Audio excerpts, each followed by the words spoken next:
Bada bing, bada boom, we're back.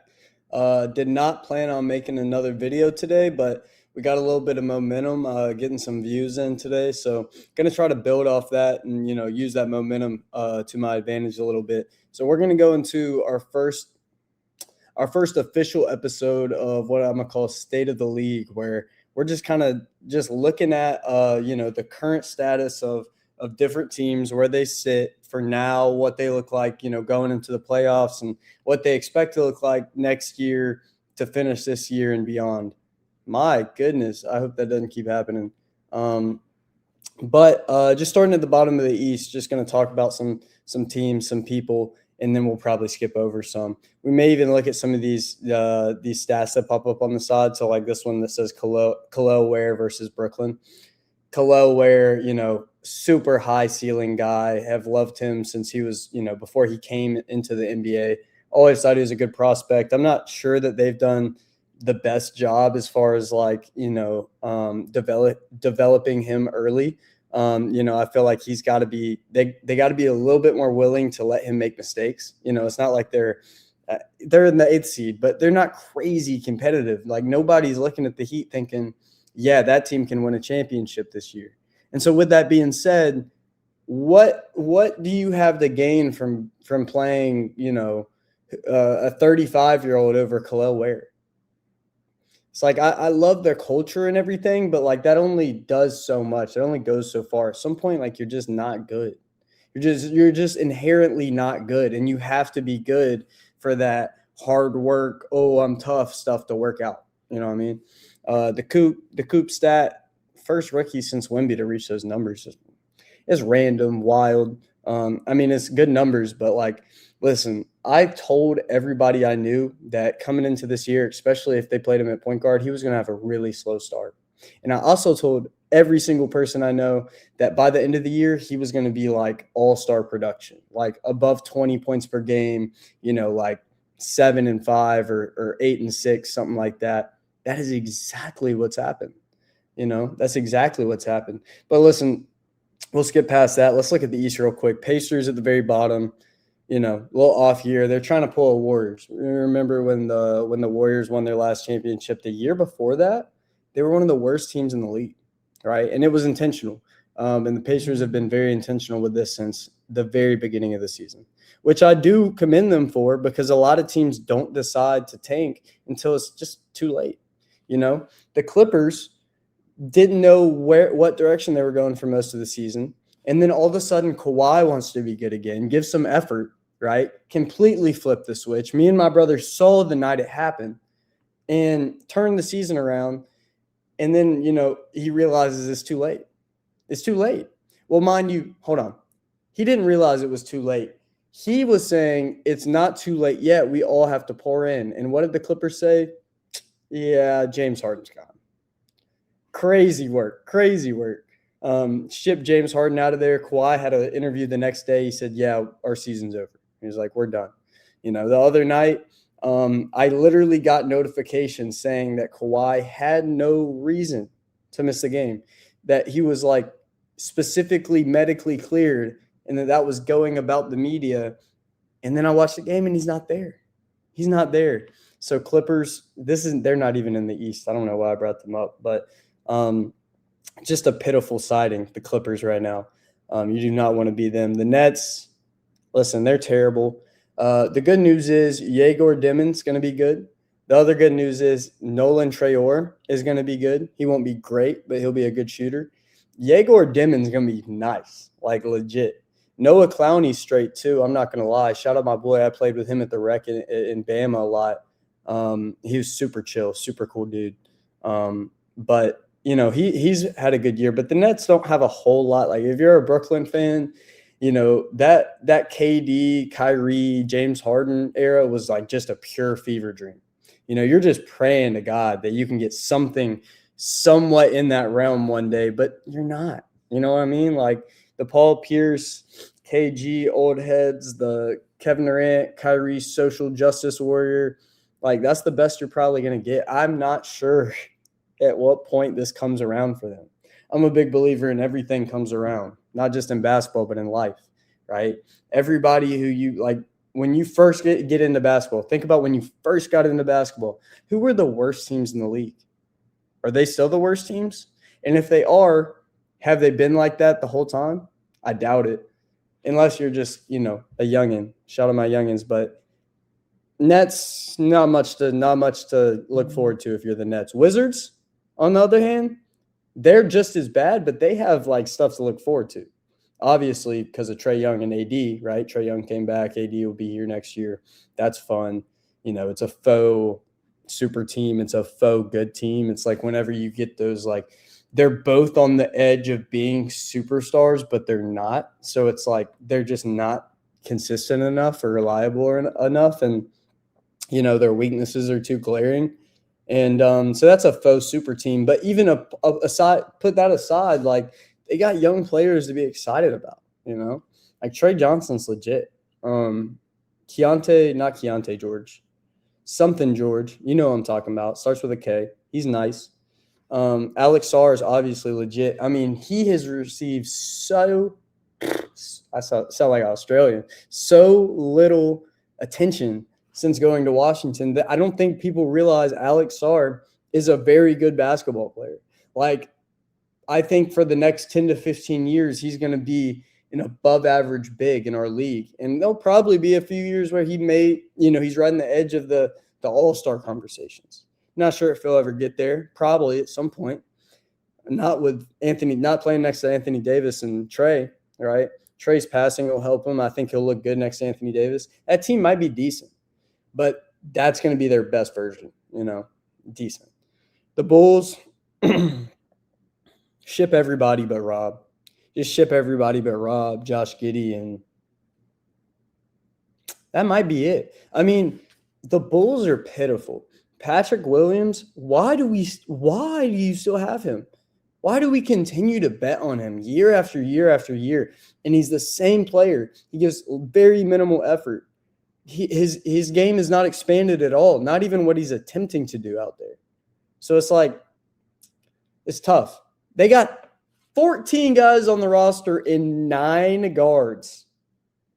Excuse me, 10, because Isaac Okoro has been moved to shooting guard, and they've started him at shooting guard. It's not just fake. They've actually started him at shooting guard most games and played him as like the starting lineup, the starting lineup shooting guard. So the Bulls, man, I really have nothing to say about y'all. Like, I actually would prefer to be a Wizards, Nets, or Pacers where, like, we at least have a direction, The Bulls, what are you doing? Josh Giddey is not old, but he's not super young. He's not Rob young. You know what I mean? So, like, what's the timeline? Josh Giddey's like Denny Avdia. He's just got a strange timeline, even though he's an amazing player. The Bucks, you're cooked, you're fried, you're baked, and you're chopped up.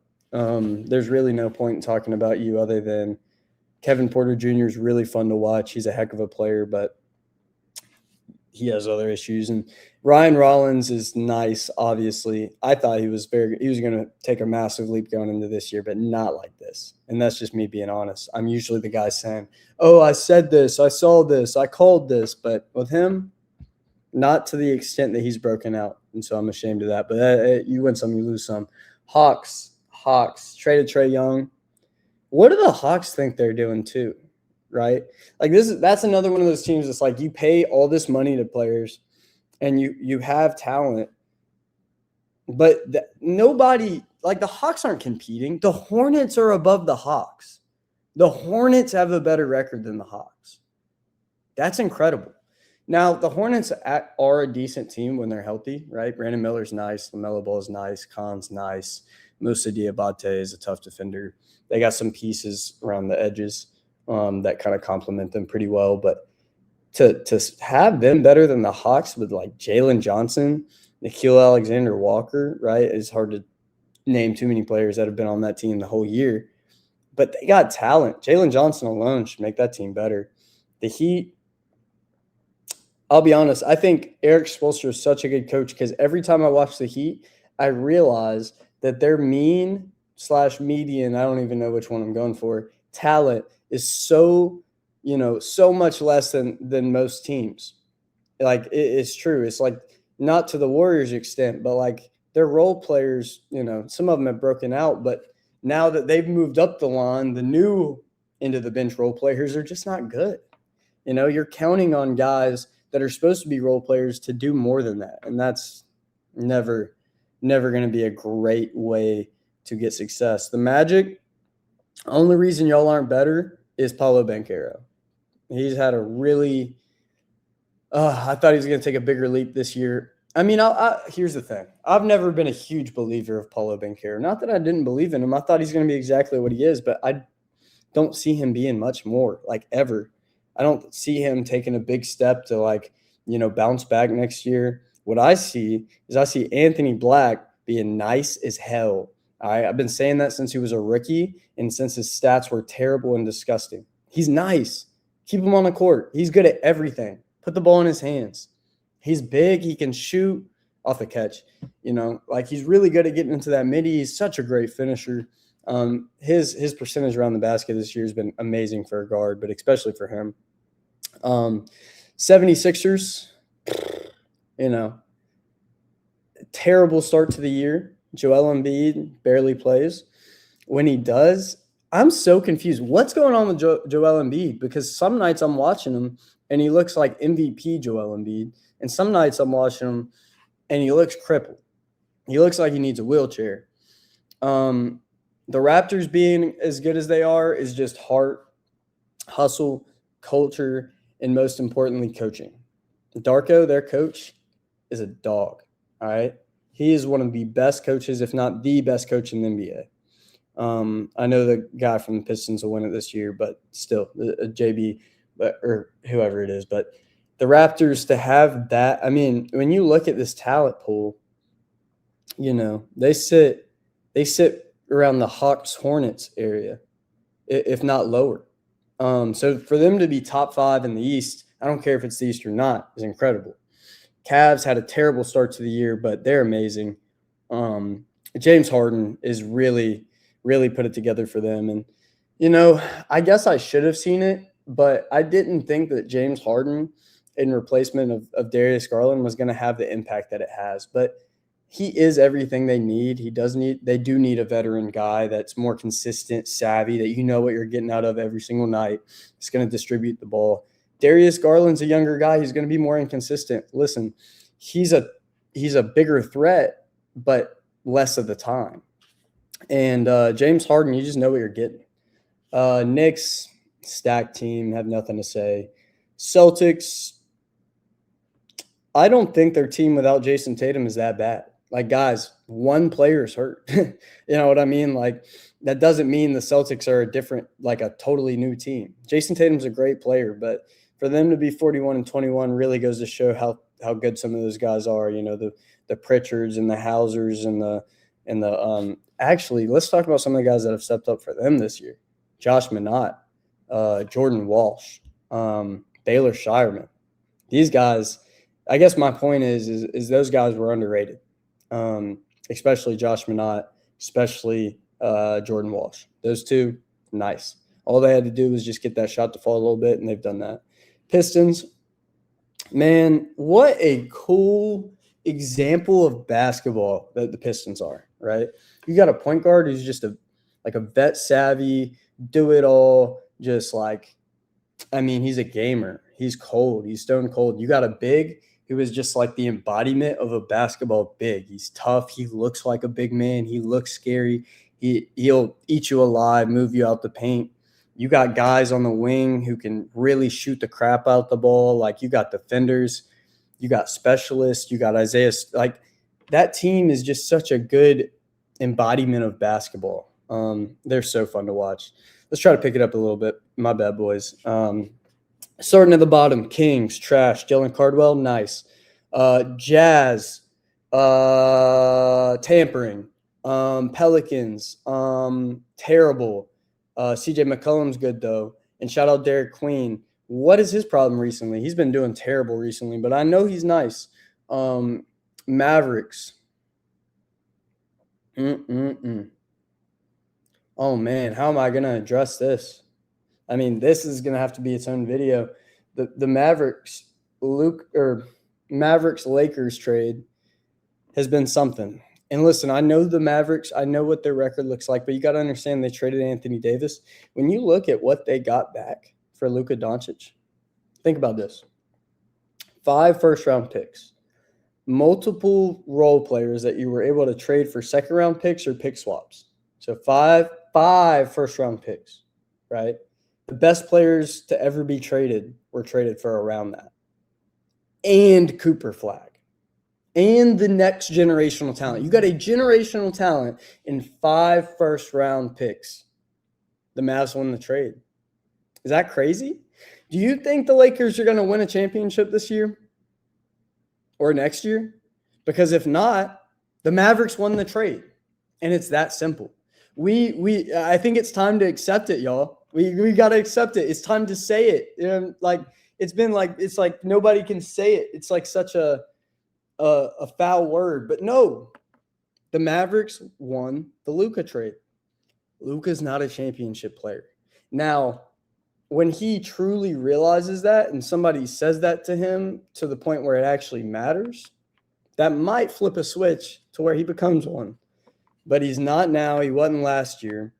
And the closest he ever got was with that, or he'll ever get, I think, is with that Mavericks team. Not closest. He might get to a conference finals. He might even get to a championship. He's not going to win it, though.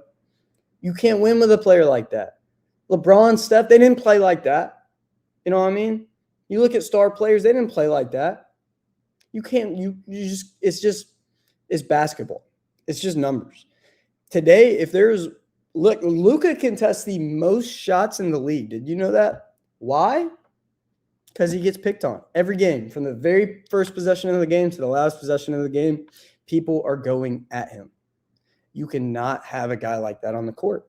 If he's not going to put in a massive effort to get better, or at least just put in effort in the moment, much less preparation, And so Cooper Flag will be a championship player maybe next year, right? Now, they don't have Anthony Davis. Kyrie's hurt. Lord knows what's going on with the rest of the team. So, no, they're not going to be contending for a championship next year. But in 2 or 3 years, they're much, much better to go for a championship with a mature, 30 point per game, 8-8 Cooper Flag, who's an amazing defender, versus a 38-8 Luka, who is giving up 25 points on the defensive end every night, And so that's reality. Let's keep going. Grizzlies, nothing to say about you. Cedric Coward, you should be a Blazer, but these recent shooting woes, that was my curse I put on you. No, I'm playing. Clippers, already talked about them. Bums. Shout out Chris Dunn, though. And Benedict Mathurin. Yep, he just found a home. He's y'all's new franchise player. Warriors, it's a miracle that y'all have a winning record. I have no clue how. Truthfully honest, that's like a top 3 worst roster in the NBA. I mean, it's so bad. It's so bad, guys. They're relying on guys who would be end of the bench or G League guys for other teams to be like 25 to 30 minute per game guys for them, right? Will Richards is awesome. He's going to be a very good player. Brandon Podziemski is all right. Super crazy and consistent. DeAnthony Melton is nice. The numbers don't look good yet, but he's nice, I'm telling you. And the numbers will come around. Quentin Post is butt cheeks. All right. Trace Jackson, whatever his name is, butt cheeks. Most of those guys over there, terrible. They're bad. I'm sorry. It is what it is. Suns, now that's a fun team to talk about right there because they deserve that record. They deserve a better record. I mean, they have, their roster is so poorly constructed. Nobody expected them to be a playoff team, much less a play-in team. Colin Gillespie, the consistent underrating of Dylan Brooks, Devin Booker just being underappreciated. These things are really what have contributed most. I would say mainly Colin Gillespie, truthfully. And I saw that in him. I knew this was coming. This exact year in the numbers, I'm not surprised. I truly am not. He's been a dog. He's been nice. What I am surprised at is that the Lakers are 12 games over 500. That is almost unbelievable. And, I'm not sure if part of that is luck. I honestly don't know because I watch a lot of Lakers games, y'all. I do, and they're a bad team. They're not going to win the championship, much less the Western Conference Finals this year or next year. They're not good. The Nuggets, I'm worried about the Nuggets. I'm not sure what they are in their last 5, but they're not looking good. When Peyton Watson's out, it's a problem. They have a guard problem over there. Jamal Murray's having a great year, but scoring only does so much. You still need a ball handler, you still need a point guard, and you still need a perimeter defender. And when Peyton Watson's not available for them, it's just so clear that they're missing that. Their team really misses it. The Rockets, 2 things. One, teams are going to have to figure out how to guard them in the playoffs, and that is going to be insanely tough. Number 2, they're going to have to figure out what to do on offense in the playoffs because whoever is guarding Amin Thompson is literally going to be in the charge circle. I mean, the exaggeration of we'll let a guy shoot in the playoffs is unreal, especially of recent. So we'll have to see. That'll be an adjustment. They do have amazing shooters around Tari Eason, Kevin Durant, Reed Shepherd. So maybe they can make it work, but it would have to be, almost like no center. Amin Thompson is kind of like the roll man, dunker spot guy. Timberwolves, they're nice. Listen, why you drafted, we don't have to go until we made a video about it. Check it out. Actually, matter of fact, I'll put it right here. We don't even got to talk about it. Ayo Dosunmu has been what y'all needed, though, a veteran guard who doesn't take many shots, 3 or 4 shots a night. He hits them. He plays great defense. He distributes the ball, low turnovers. That's exactly what you needed. Spurs, unreal. I mean, Spurs are my team to win the championship this year, no doubt. No doubt. I have them over the Thunder, and I know how good the Thunder are. I truly do. But I also know how good Wemby is. And I don't think I would put the Monstars. I would pick the Monstars against Wemby. So, anyway, yeah, just random note, this little stat right here, 32 points for Ace Bailey. In the past, couple of weeks, there's been a clear motive and, effort in the Jazz organization. Obviously, they've been tanking, but to, really intentionally tank games, to a level where there could be legal action pursued. I watched a couple of nights ago, and I pray somebody knows what I'm talking about. Somebody's watching this knows. But I watched Keontae George dribbling the ball up with about 20 seconds on the clock. They're down by 1. He's about to attack his man, and he looks back at Will Hardy. Will Hardy's screaming. You can't tell what Will Hardy's saying. Once he gets done screaming, Keontae George turns back towards the basket without taking another dribble. 40 feet away, air ball. Camera zooms in on Will Hardy. He's just doing his little thing. He always looks down. He always does his dumb little faces. It was very blatantly obvious he told him to shoot that ball out of bounds. Blatantly obvious. Now, the reason I bring all this up is because every game is literally just all right, how can we get Ace Bailey confident? How can we get him looks? How can we, put him in positions to expose him to these situations and let him make mistakes? And that's exactly what he's needed. I know he had a rough start to the season, but you got to understand situationally he was locked up. Free Ace Bailey, I'm not going to lie. He is nice, but right now they literally just have him sitting in the corner, catch and shoot, or it's like a cut or dunk. And that's not his game. He's got to kind of be a creator, at least a secondary creator. Somebody looking for a shot. Trey in his Wizards debut, 12, 6, and 2. Listen, that's only in 20 minutes, so no big deal. I really don't judge anything off of it. 23, 6, 3, and 2 for D'Anthony Melton. What'd I just say, y'all? 28, 12, and 13, 1 and 1 for Yoke. Not surprised. That's usual numbers for him. Crazy numbers still, nonetheless. He also hasn't been passing the eye test for me recently. Let me know. Man, this is going to be a hot take. I might offend some people if they're, I get some views on this video. But Jokic, man, he's not passing the eye test for me recently. He's given me almost Luka-ish vibes on defense. He's complaining all the time, and he's just never getting back. There's very little hustle. And mind you, like Luka, he looks fit. He looks very athletic compared to, the vast majority of the time we've seen him, in his career. But it's not paying off for him on the defensive end. It's not paying off for him late game. He looks tired. He looks slow, and he's being picked on. So, how they're going to respond to that with all their outside woes, I don't know. Of course, they beat the Lakers. I mean, the Lakers can't guard a scarecrow. So, anyway, that was our first official State of the League episode. So, I know we posted one. It was kind of half, but free-formed it. I hope you enjoyed. Let me know if you got any notes. I got the Spurs going all the way. Obviously, if it wasn't the Spurs, I would probably take the Thunder. Pistons or Cavs are going to come out of the East. The Knicks could, but I think it's going to be Pistons or Cavs. That James Harden Cavs team is nasty. So let me know what you think. I guess Timberwolves got a shot too. But yeah, enjoyed it, and peace.